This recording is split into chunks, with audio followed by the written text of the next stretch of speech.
Thank you very much for coming. Today I'm going to talk about conditional cash transfers, a case study on implementation of program Keluarga Harapan PKH in Indonesia.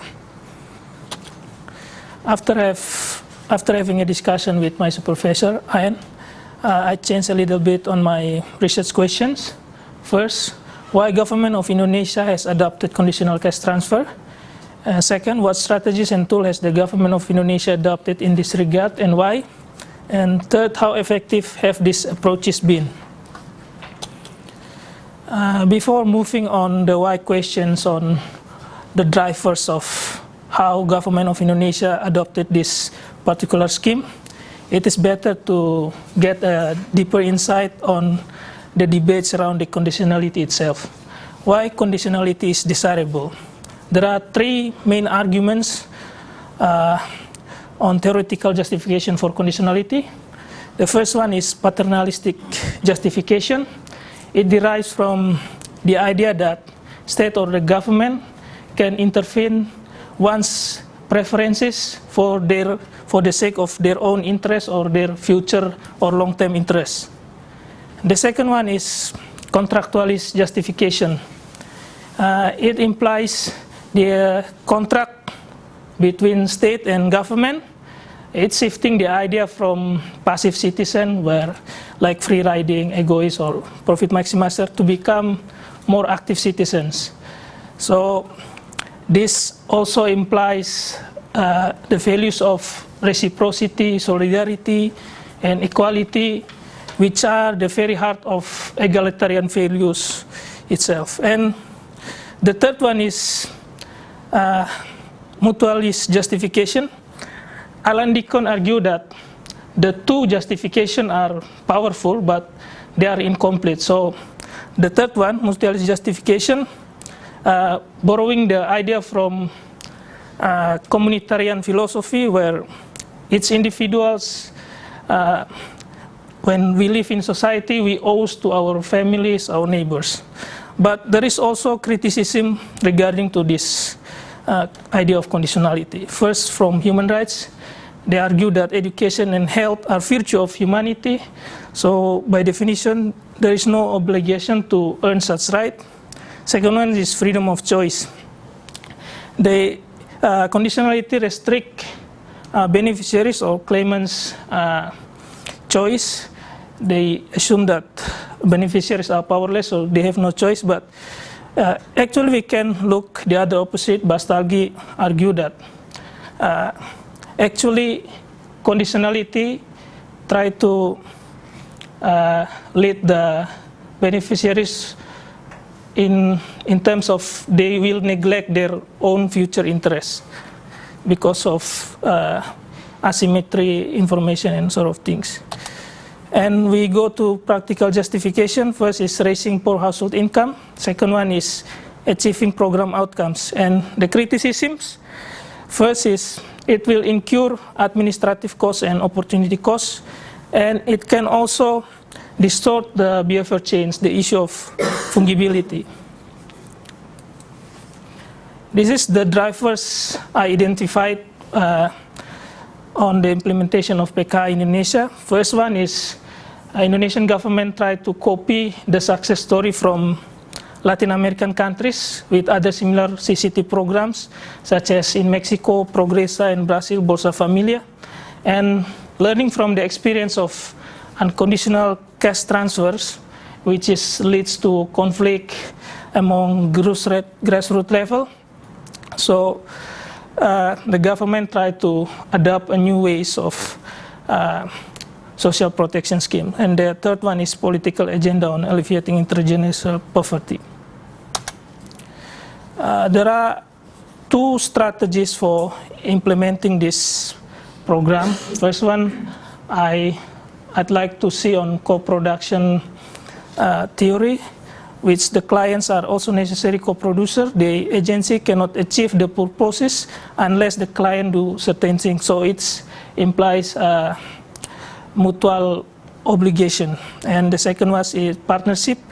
It's an interagency coordination, because this program is cross-sectional program which include Ministry of Social Affairs, which fund these programs, Minister of Information and Communication who disseminate and socialize this program, Post Office responsible of distributing the fund money, and then National Agency Planning who planning, evaluating and monitoring this program. And collaboration within tiers of government and cooperation within street level bureaucracy, medical personnel in health unit and teachers in school. For tools of implementing this CCT PKH Indonesia, the tool is conditionality itself. Why? Because first one, conditionality can act as a screening or rationing device. It can also act as a disciplining tools. So it is more likely a process driven. And the third one is conditionality can act as a bargaining and empowering tools within household. So like when giving money to women to make sure that the monies will go to their children purposes. But there is another argument, another critic from Lomeli and Molinix that when giving money to women, actually we try to retraditionalize women's role within society, within household, and put a heavy burden on them. But yeah, the conditionality itself is want to make sure that the women and children itself have bargaining position in household. And the fourth one, the conditionality impact on outcomes in it acting as an incentive to change the behavior of the beneficiaries per household. And these are the initial empirical findings I have gone through. Like I tried to find out legislation, presidential decree and ministerial decrees.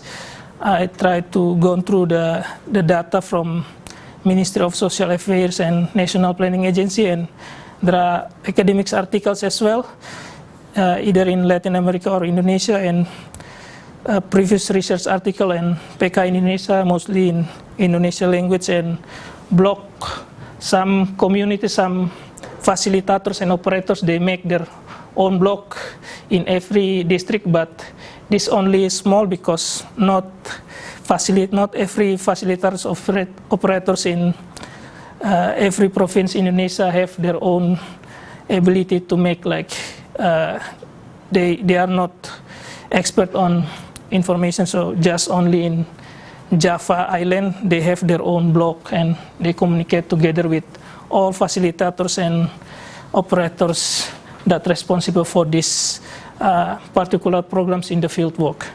So that's all. Thank you very much. Thank you very much indeed.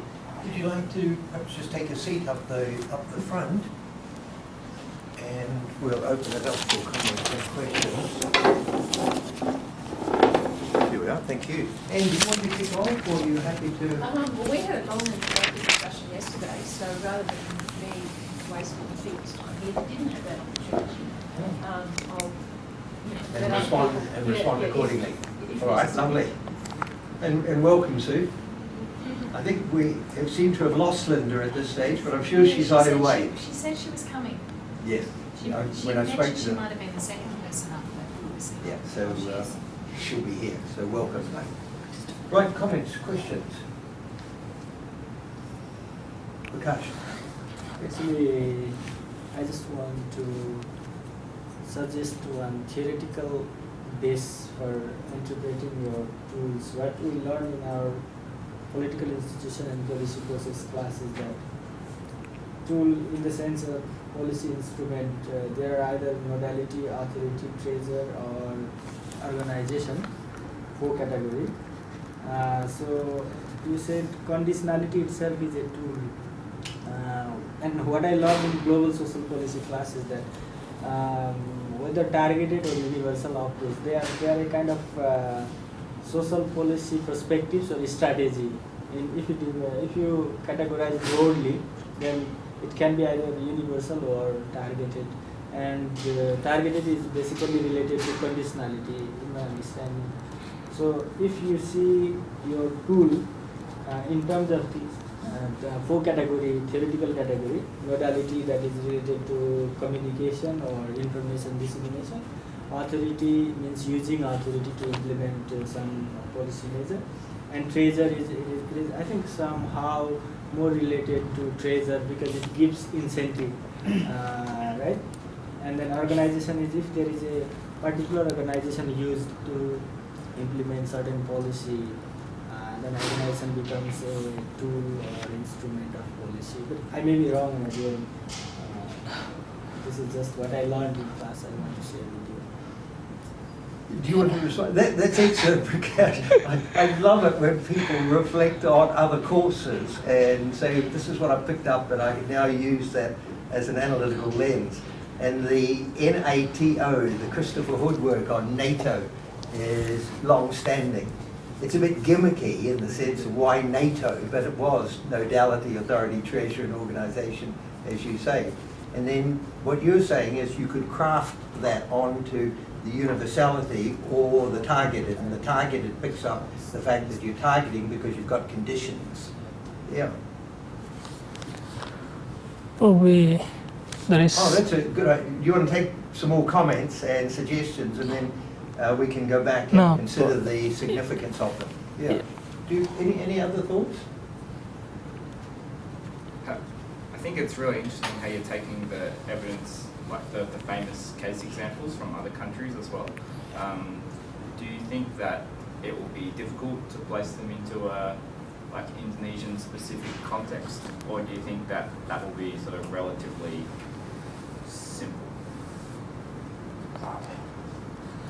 Okay, thank you very much, Prakash.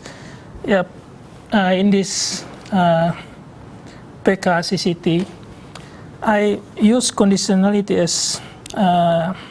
as a tool because of the practicalities of the PK itself, and I go to like some articles.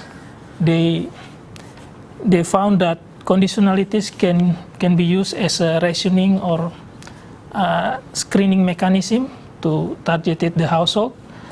Yeah, but probably you are right that there is also another tools. Probably it can apply it well in other social policy field, but probably this I just want to narrow down on the tools of conditionality itself in targeting the household, the poor household. And from Henry, yeah, this policy actually become a success story in Latin America, and I think although we are not share similar culture, but I mean our political institution and is a little bit same. Like in Brazil and Mexico, we have presidential system as well, and we are like Brazil and Chile or Nicaragua in terms of country's performance in economy.